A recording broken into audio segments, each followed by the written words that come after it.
Magandang araw kaibigan! Tuloy po kayo sa Felicidad's Channel. Sa mga kwento ng buhay at pag-ibig na hinalukay sa natatagong baul ni Felicidad. Pero bago po tayo magpatuloy, huwag niyo pong kalilimutan na i-like ang video, i-subscribe ang channel, at i-click ang notification bell para lagi kayong updated sa mga parating pa na upload.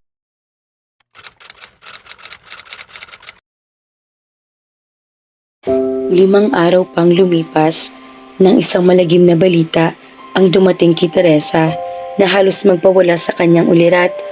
Nabaril daw sa isang crossfire ng mga rebelde at militar si Winston.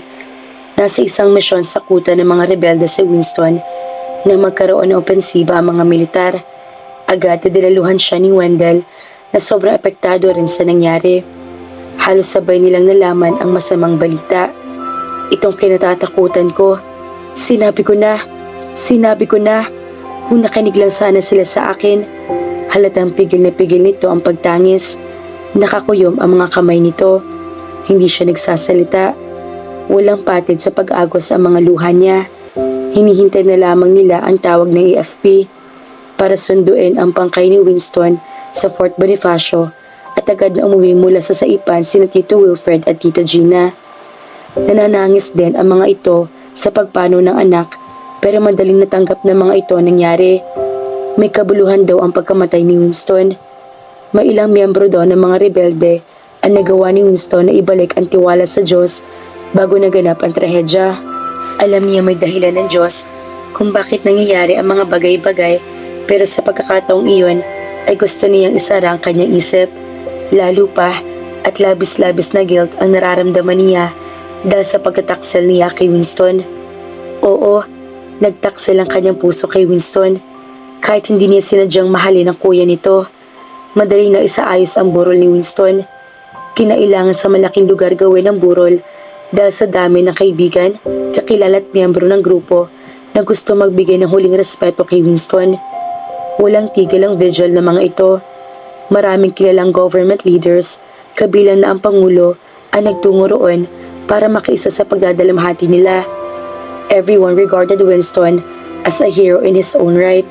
Ikatlong araw ng burol, nang lapitan siya ni Wendell. Nakaupo siya sa isang silya, malayo sa karamihan ng tao. "Are you okay?" tanong nito. Humila ito ng silya at tumabi sa kanya. Alam niya 3 araw na rin itong walang tulog at pahinga. Sinulya pa niya ito. Kapag kuwan, ay tumango siya. Said na mga luha niya. Wala na siyang maiiyak. "I know you're not. Magpahinga ka muna sa kwarto. Matulog ka. May 2 malaking kwarto sa funeral parlor. I'm fine," wika niya. "Kung gusto mo, ihahatid muna kita sa bahay para makapagpahinga ka." Umiling siya. Ililibre na si Winston bukas. Gusto kong kasama ko siya sa huling araw ng burol niya.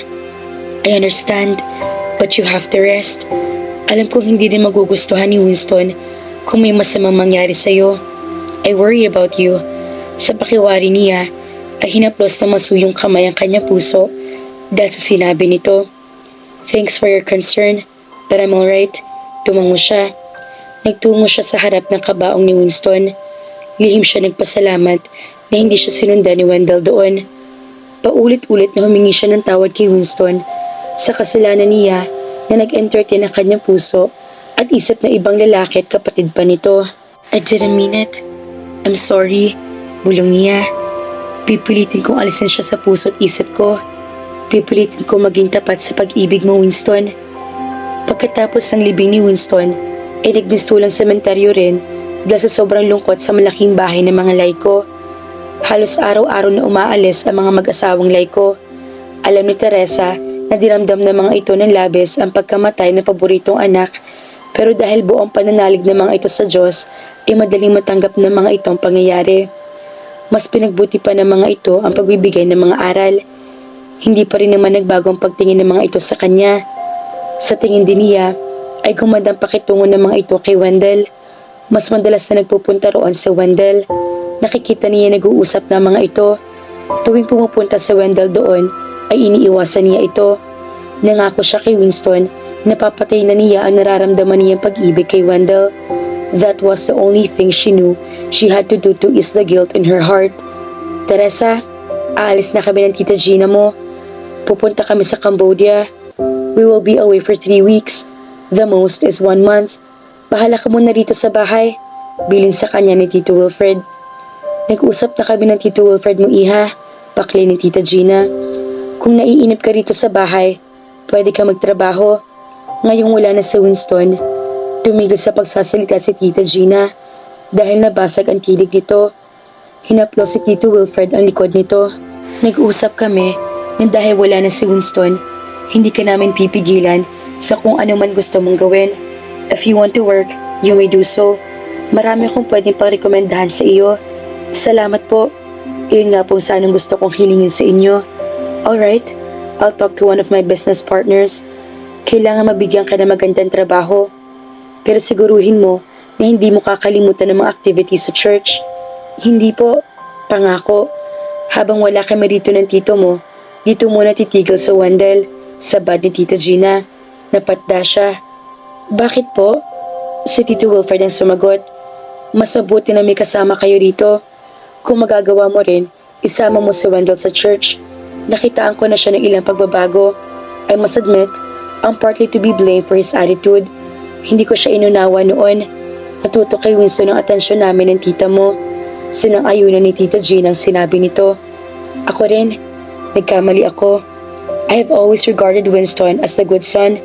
Hindi ko na malayang unti-unti na lumalayo ang loob ni Wendell sa amin ng tito mo. Nang mawala si Winston, saka namin na-realize na tama siya. We should give Wendell a chance. Nagalak siya. Hanggang sa huli ay si Winston ang naging unifying factor sa pagkabuo ng pamilyang iyon. Pero hindi na siguro dapat na tumira pa roon si Wendell habang wala ang mga ito. Nangako siya kay Winston at ayaw niyang masira ang pangakong iyon. Gusto na niyang tuluyang patayin sa kanyang puso ang umusbong na pag-ibig para kay Wendell. Wendell is worried about you, wika ni Tita Gina. Sa tingin daw niya, ay in denial ka pa rin sa pagkamatay ni Winston. Hindi ninyo maialis sa akin na hindi malungkot, pero ayos lang ho ako. Hindi na po kailangan magstay dito sa Wendell, sabi niya. But he wants to. Ipaparenovate din daw kasi niya ang condo unit niya, sagot ni Tita Gina. Isa pa, nabili niya ang bakanteng lote sa labas ng subdivision. Pasisimulan na raw niya ang pagpapatayo ng bagong talyer. Kaya ang sabi namin ng tito mo, tutal, palagi kami nag-out of town at out of the country, dito na lamang siya manatili. We want to make it up to him. Napalunok siya. It was really inevitable to be with Wendell. Hindi na kasi niya ito nakakwentuhan, kaya hindi niya alam ang mga aktibidades nito. Kapag pumupunta ito sa bahay, ay nakakasabay lang niya ito sa pagkain. Pagkatapos, ay agad na siya pumapasok sa kanyang kwarto. She had to be firm in controlling her feelings. Kung sa bagay, wala namang mangyayari kung pagtingin kapatid ang iuukol nito sa kanya. Iyon nga lang, sigurado mahihirapan sa sitwasyon. Pinakamahirap magpigil ng puso nagmamahal. Ang kailangan niyang gawin ay palagi niyang isipin kung gaano siya kamahal ni Winston nang sa gayon ay makalimutan niya ang pagmamahal niya kay Wendell. Tinanghali ng gising si Teresa. Sumama kasi siya sa driver na naghatid kina Tito Wilfred at Tita Gina sa airport na nagdaang gabi. Na-traffic sila nang pabalik na sa bahay kaya alas 11 na sila nakauwi. Hindi rin agad siya nakatulog dahil sinumpong na naman siya ng insomnia. Ayaw na niyang uminom ng sleeping pills na iniinom ni Tita Gina dahil ayaw niya maging dependent doon. Pagkatapos mag-shower at pagpalit ng damit pambahay ay bumaba na siya. Wala siya naabotang katulong sa kusina. Pati si Nita ay wala rin doon. Marahil ay abala ng lahat sa kanya-kanyang gawain. 2 araw na lamang at magsisimula na siya magtrabaho. Bago umalis sina Tito Wilfred at Tita Gina, ay inasikaso ng una ang pagpasok niya sa isang kumpanya kung saan major stockholder ito.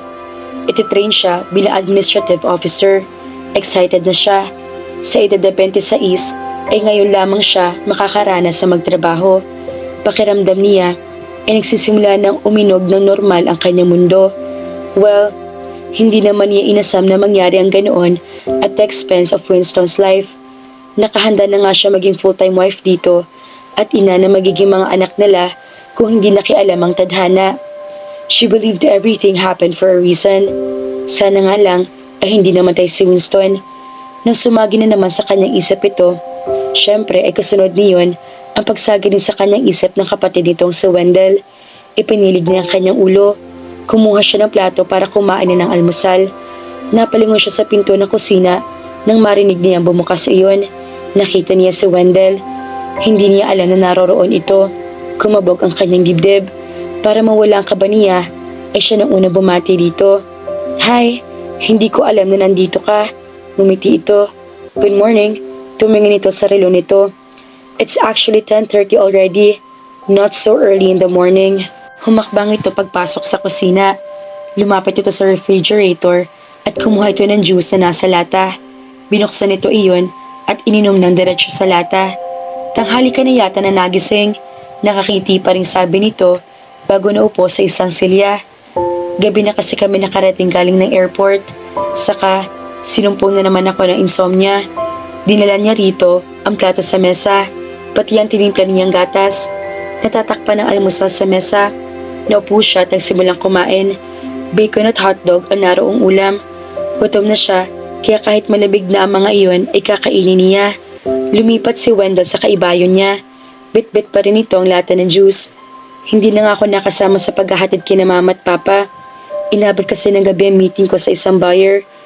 Tapos, kinausap ko pa ang engineer na gagawa ng talyer. Pero, nakausap ko na si papa sa telepono. Okay naman daw sila. Natutuwa ako at nagkakaintindihan na kayo ni tito. Sabi niya, habang pilit na binabaliwala ang malakas sa pintig ng kanyang puso. Mula nang mamatay si Winston, mahigit 1 buwan na nakararaan, ngayon lamang ulit sila nagkausap ng ganoon kalapit. Gumuhit ang lungkot sa mga mata nito. Nakakalungkot lang na kailangan pang wala ni Winston para ma-realize namin pareho ng mga pagkakamali namin sa isa't isa. Alam kong gusto ito ni Winston, ang magkasundo ko sina papa at mama. I was too stubborn and rebellious. Hindi ako lumugar sa pagiging anak. All's well that ends well, sabi niya. Kumain ka na ba? Tanong niya. I had coffee and pancake. Gusto man kitang saluhan. Busog pa ako. Nakangitin ito sa kanya nang mataman habang nagsasalita ito. Iniiwas niya ang kanyang mga mata. Kasunod niyon ay namayaning katahimikan sa pagitan nila. Pinigilan niya mapatingin dito habang kumakain siya. Nag-angat lamang siya ng tingin na magsalita ulit ito. Ang balita ko, magtatrabaho ka na sa Lunes. Pakli nito. Oo nga, sagot niya na hindi tumitingin dito. I'm glad that you finally decided to get out of your comfort zone. Noon niya tinignan ito. Ako rin, natutunaw siya sa titig nito. Gosh, ano ba nangyayari dito? At kuno nito makatingin. Para siyang lulunukin nito ng buong buo. Hindi niya kaya makipagtitigan dito. Baka mabasa nito ang laman ng kalooban niya. Masaya ka ba? Siyempre naman. Siyempre, masaya ako pero kinakabahan din. Na magkaroon ako ng pagkakataon na makausap si mama at papa ng masinsinan. Sinabi kong dapat lamang nabigyan kanila ng kalayaan gawin ang gusto mo. You are young, smart and beautiful. You need to see the outside world. But I'm not saying you should forget your duty to God. Napangiti siya. Salamat. Ngumiti rin ito. Walang anuman. She knew Wendell was trying to make her feel at ease. May gagawin ka ba mamaya? Wala. Bakit? Ililibre kita ng lunch. Ha? Hindi ka na pwedeng tumanggi. Nasabi mo nang wala kang gagawin. Magla-lunch tayo sa labas. Heto nga't ngayon pa lang ako magbe-breakfast. Lunch na agad. Then, we'll have a late lunch. Mamasyal muna tayo. Sorry, pero nakalimutan ko na may gagawin nga pala ako. Kapag hindi sinungaling ang tao, halatang halata kapag hindi nagsasabi ng totoo. Kasasabi mo lang na wala kang gagawin. Ngayon, sabi mo, meron. Napatingin siya rito. Hinuli nito ang mga mata niya. Are you trying to avoid me, Teresa? Napalunok siya. Hindi. Bakit naman kita iiwasan? Hindi ko alam. Pero iyon na napapansin ko. Mula nang mamatay si Winston, ay iniwasan mo na ako. Huwag mo sana akong iwasan. Dahil bago nagtungo si Winston sa basilan, ay nangako ako sa kanya na sasamahan kita. Mas kailangan mo ako ngayon. Alam ko kung gaano lungkot ang pinagdaraanan mo. Teresa, you need a company. You need me. Nag-init ang mga sulok ng kanyang mga mata. Hindi nito naunawaan kung bakit kailangan niyang iwasan ito. Ayaw niyang mas lumalim pang nararamdaman niya para dito. Siya lamang ang masasaktan sa bandang huli. Hanggang maaari ay gusto niyang igala ang pagmamahal ni Winston sa kanya. Kahit sabihin pang walang kahulugan ang malalagkit at titig ni Wendell sa kanya, dahil ganoon naman talaga ito kung tumingin. Siya nang dapat umiwas dahil alam niya sa sarili niya na mahal na talaga niya ito. Oh, iiyak ka na naman. Yan ang nga bang sinasabi ko. Dapat hindi ko binabanggit si Winston. Maya-maya'y sabi nito. Nakaramdam siya ng bigat sa dibdib. You must really go out with me. Wendell, kapag hindi ka sumama, ibig sabihin iniiwasan mo ko. Pero tumayo ito. Inubos itong iniinom at itinapon ng lata sa basurahan sa sulok. Maiwan na kita. Sasaglit lang ako sa talyer sa Banawe. Tapos babalikan kita. Bye. Maang na nasundan na lamang niya ito ng tingin.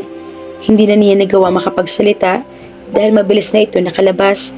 Gulong-gulong kanyang isip. Mag-uumpisa na ba ang pagkakaintindihan ni na Wendell at Teresa mga kafelisidad? Kaya na ba nilang aminin ang nararamdaman nila sa isa't isa? Kaya naman, abangan!